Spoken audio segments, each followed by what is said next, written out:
So here we go again, another 1,001 clickbait videos discussing Stevenson was the one who ducked and it wasn't really Martin. Sometimes we don't know who's who here, to be honest with you. What's really going on? And it gets to a point it just gets ridiculous. But nonetheless, we did a breakdown with Stevenson versus Martin. We did a fantasy breakdown of two great boxers. That would have been just fantastic to see. You guys, please go over there and support that. I think we did a good analytical breakdown of what the fight could have possibly looked like and who would have possibly won. But nonetheless, did we get disappointed not seeing these two warriors go at it? Southpaw technical skills that are different, that would have made the match even more intense to see these two, and would have brought the next boxer up the ladder.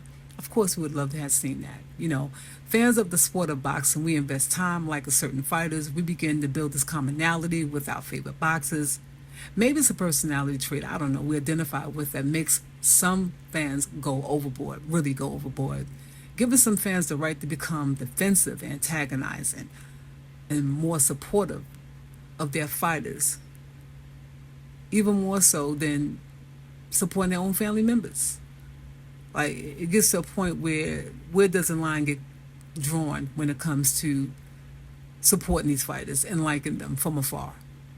Just give you guys a little back history on what we do here at Ringside, real quick. I was a boxer off and on for years. Could have became pro. 5'10", physically fit, in core power strength. Still fit.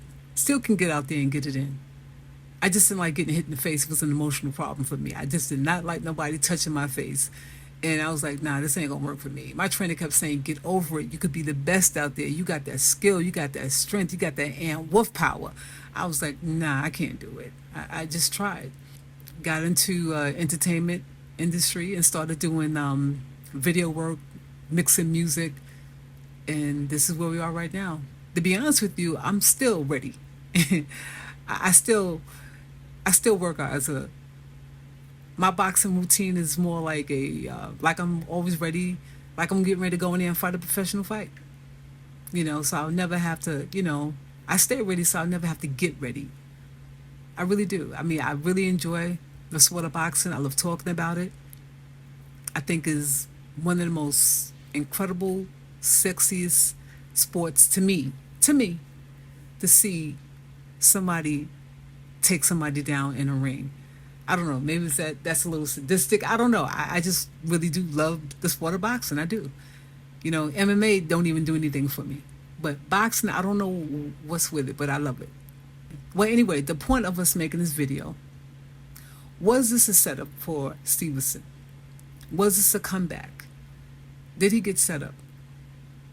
Did he? Did he become a setup victim, guilty by association for hanging with Crawford and supporting Crawford? We often wonder that. It's interesting. But nonetheless, let's talk about the fact that all this stuff pretty much started from Twitter. Contract discussion on Twitter is ridiculous. See, this is how we looked at the fight, because we go on Twitter sometimes, but a lot of people get their content from Twitter. This is why they're dropping content almost all day. Like, y'all really don't have a life. Y'all sit on Twitter and just wait to look for content to discuss and talk about, which kind of a little bothersome, to be honest with you, because I don't know. I want to say something, but I don't want to get in trouble. I don't know. Maybe I thought, I don't know. I'll leave it. Maybe I'll say it, maybe I won't. But the point is, this all really started from Twitter. A lot of this, who's going to fight who's not going to fight who's going to come up and down, who's going to get this belt, who's going to get that belt. Then out of nowhere, Stevenson was supposed to fight, Regis Progress. And then I don't know what happened to that particular fight. That would have been a great fight. Then out of nowhere, Stevenson was supposed to fight or fought Tank, right? It was Tank, allegedly. That was allegedly, match, which we knew he was not going to get that because he needs to fight Haney, which that fight could have happened or possibly could have happened. I mean, it was actually tweeted that Stevenson did have 75/25 pot, which to me I felt he should have had half the pot. He's worked hard enough and long enough in his business to at least be accepted on that level, especially against Haney. And by right, he has the right to feel that way. There's nothing wrong with feeling that way. But him playing checkers, Allegedly, he was supposed to get $8 million to fight Haney. The reason why I think he didn't take it was because he felt that he's on the same level as Haney since they grew up together in the industry as boxers. But he played checkers instead of playing chess on this particular go with Haney. How many fighters would have turned down that particular contract? Allegedly getting $8 million. I can almost bet you none. You got fighters out there to this day getting paid maybe zero to maybe a couple of hundred to a couple of thousands, if that much, to take on a fight. And some of them are really, really good out there. But nonetheless, this is where we sit at right now. To me, if I was Stevenson, I would have KO Haney, get him out the way, become the golden ticket, get all the belts. Due to Stevenson having a great talk game, speaking on the fact no one can beat me, I would have became the golden ticket. Tank contract would have been an easy grab if they would have let their cash cow go and fight Stevenson, which I don't think they would have, but still he would have became the next best pound for pound undisputed in his weight class. Frank Martin would have been really the ghost and would have stayed the ghost, a non-factor equation in Stevenson match on any level. Stevenson is definitely a vet in the game, and Frank still is growing wings in the sport. But to be honest with you, Frank ducking Stevenson, this is going to be a nasty stain on his record, especially for $1 million. Who would turn that down? The boxing world is very temperamental. You just coming up in the game, you're starting to build your own fan base, and of course, man down production, which is one of the reasons why I felt he's being defended. Not a lot, but a few content creators are defending his reason why backing out. And then, of course, we still got the spurs of lies, of content.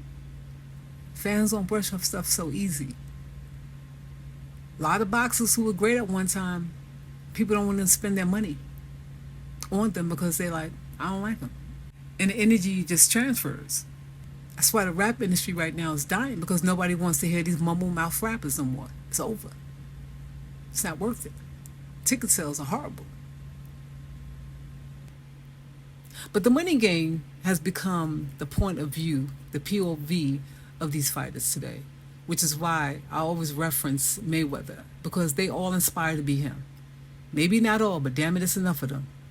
They all look up to him to be that next billionaire boxer. They're going to be the next billionaire boxer. They're going to be the next Mayweather. A good example of a failed career due to looking up to Mayweather and having this hate and love relationship with Mayweather is Adrian Broner. We all know that, right? Great fighter. Could never come back, though now it's become within himself trying to be Mayweather, have caused him to have a lot of emotional damage within himself. Which is one of the reasons why he can't get it together as a boxer, because he's still got the skills. He's still very young. He still can get out there and do it. But there's some other issues going on that have blocked him. That's why most people really can't work with him anymore. It's gone. The eye of the tiger, the spirit, the strength, the power is gone. And I'm going to tell you right now, a lot of these so-called free agent boxers, they're going to get the same type of effect on him. Because let's keep it a buck. A lot of these boxers come from broken homes. And they get out there and start making all this money and success. They get around people who they used to idolize as a kid. Now they're around them, hanging with them, making a little bit of money. Because compared to Mayweather, they're making a little bit of money. I don't care if they're making $10, $20 million a fight. Mayweather, they're making a little bit of money. Because AB was making $10 to $20, $30 million a fight. His ego dominated him so much till he felt that he could burn money in the toilet in a rap video. And this is a boxer. Instead of focusing on the one thing, it's just being the best boxer anybody could be, because everything else will come around that. Everything else that you want will come. And to me, to be honest with you, I think this is an opening door for the women boxers to take over right now. because the male boxers got too much. It's too much going on that don't make any sense. You got women boxers out there who are beasts. They got style, charisma, can hang in there, keep you looking at them all day long in the ring. Like, what did I just see? What did I just witness? So let's just name a few. You got Clarissa Shields, God's Purpose. You cannot even mess with her. Now, Alicia Baumgardner, another tough, strong boxer. The best. I don't care what people say about her today. She's going to come back stronger than ever. Fresh Young Cruz, another beast of a boxer. She's still got another 2-3 good years out there. Let's talk about the up-and-coming boxers. Shadeja Green, forget it. Ann Wolf of today's. Carolina Dubois, UK, a beast. Cecilia Breakhurst, or Breakhurst, if I'm saying her last name correctly. There's a lot of good fighters right behind them.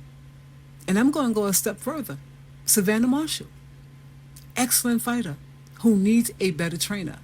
She's very slow in the ring, very, very slow. She actually teleports her next move.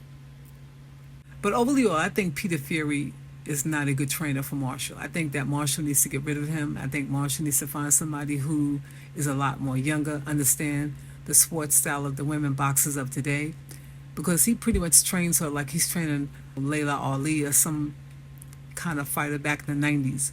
And today's style of fighting is totally different than what it was back in the 90s.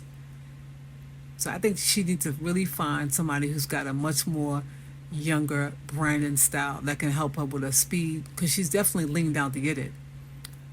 Stronger, better footwork combinations, like get a rhythm going on where she can find herself. And I guarantee you, Marshall will be something to reckon with in the ring. She could definitely give you a run for your money.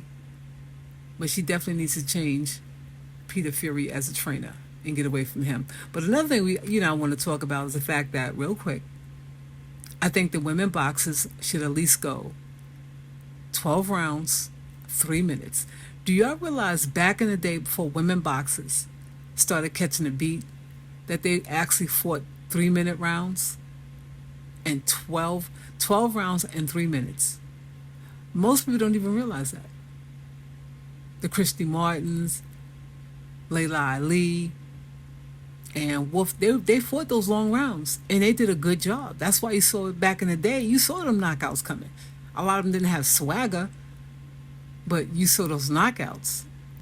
And I think we need to really start caping for that, because if you think about it, women spar stronger in sparring than other than being in a ring.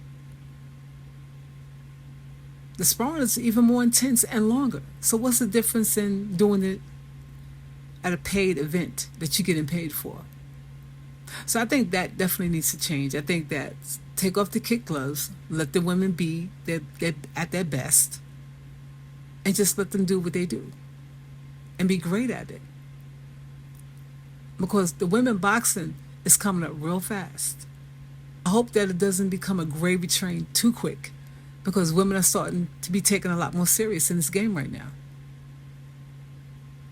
But anyway, that's my rant for this particular conversation right now.